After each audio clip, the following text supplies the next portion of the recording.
स्वागत है आपका। थैंक यू, बहुत बहुत शुक्रिया। तो सबसे पहले तो ये बताइए, लोकतंत्र कहां खतरे में है?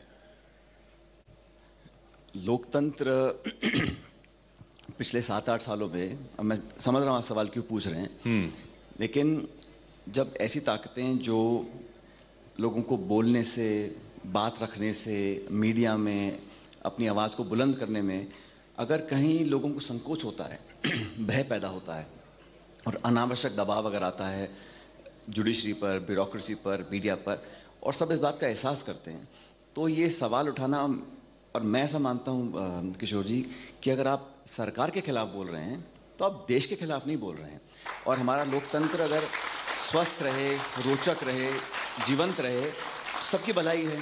क्योंकि भारत में अनेक पार्टियां आई और चली गईं, लेकिन हम लोगों ने बहुत मेहनत से कुछ संस्थाओं को सर्जित किया है, उनको पोषित किया है, और वो संस्थाएं अगर कमज़ोर पड़ जाएंगी तो निश्चित रूप से संकट के बादल हमारे ऊपर छाएंगे।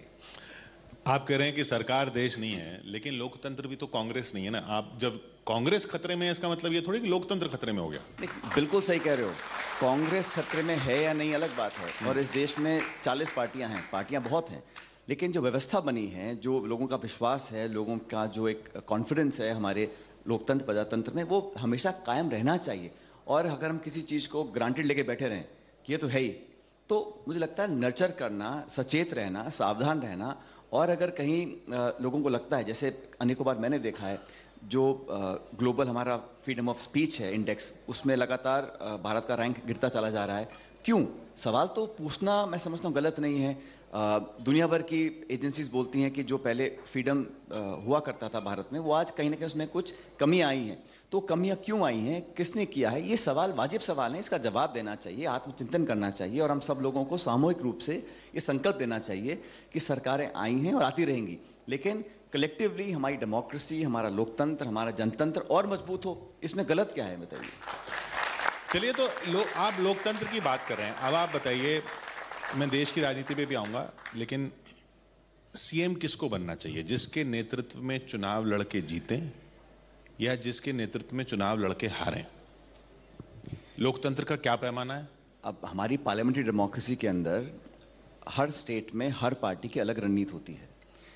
जनता वोट डालती है कैंडिडेट्स को और पार्टी को, और ये एक पार्टी का निर्णय होता है किसको क्या पद देना है, नहीं देना है। और नहीं, पर जनता से आपने वोट लिया आपके नाम पे। नहीं, मैंने ऐसा नहीं, अब मैं समझ रहा हूँ क्या कहना चाह रहे हो। हमने मेहनत कर, क्योंकि राजस्थान के अंदर हम लोगों ने जब चुनाव लड़ा था तो हमारी स्थिति बहुत कमज़ोर थी 2013 में। उसके बाद 5 साल तक सबने मेहनत करी, और ये बात सच है कि मैं अध्यक्ष रहा और मैंने सबको साथ लेकर काम करने की एक चेष्टा करी, और अंत में जो निर्णय था वो पार्टी ने लिया, उसको सबने स्वीकार किया, उसमें ऐसी कोई इशू नहीं था। आपने स्वीकार किया, जबकि आपको ये तक कहा जा रहा है कि आप गद्दार हैं, ऐसे ऐसे शब्दों का प्रयोग हो रहा है कि आप गद्दार हैं।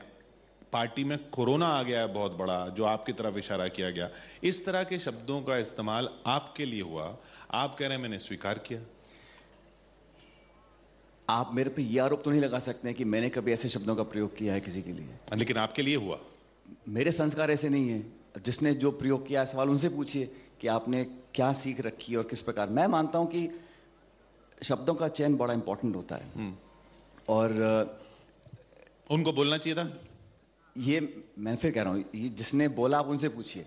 आप मुझसे पूछ सकते हैं कि मैंने क्या किया। मैंने, हमारी संस्कृति, हमारा जो एक परवरिश हम लोगों की है इस देश में, समाज में, हमेशा हमसे जो उम्र में बड़े लोग हैं, कोई भी हो, किसी दल का हो, हमने हमेशा मान सम्मान ही दिया है व्यक्तिगत रूप से। और जब भी मुझे जो शब्दों का आपने प्रयोग कहा, मेरे बारे में कहा गया, तो किस इंसान को बुरा नहीं लगेगा। लेकिन मैंने ये सोचा कि अगर मैं भी वही रिस्पॉन्ड करूंगा, मैं और तीखे शब्द बोलूंगा, उसे लाभ किसको मिलेगा? जो लोग हमें देख रहे हैं वो क्या सोचेंगे? तो ये तो जिस व्यक्ति ने बोला उनको सोचना चाहिए कि आप विरोध कर सकते हो किशोर, आप विरोध कर सकते हो, आप असहमत हो सकते हो, आप राजनीतिक चुनौती दे सकते हो, लेकिन शब्दों का चयन मैं समझता हूँ, मैंने कम से कम अपने जीवन में ऐसे शब्दों का प्रयोग नहीं किया जिस पर बाद में मुझे रिग्रेट हो या मुझे बुरा लगे या लोगों के बीच में मेरी साख कम हो। क्योंकि जीवन लंबा होता है और शब्द एक बार निकल जाते तो वापस नहीं आते हैं। और इसलिए मुझे लगता है कि खासकर जो नौजवान तबका है उसको तो हमें उदाहरण देना पड़ेगा ना। तो मैं आपको पसंद ना भी करता हूँ तो 100 तरीके हैं अपनी नापसंदीदा जाहिर करने के, लेकिन जिन शब्दों का प्रयोग किया मैं समझता हूँ मैंने कम से कम उसी टोन में रिप्लाई नहीं किया, और मैं करूँगा भी नहीं।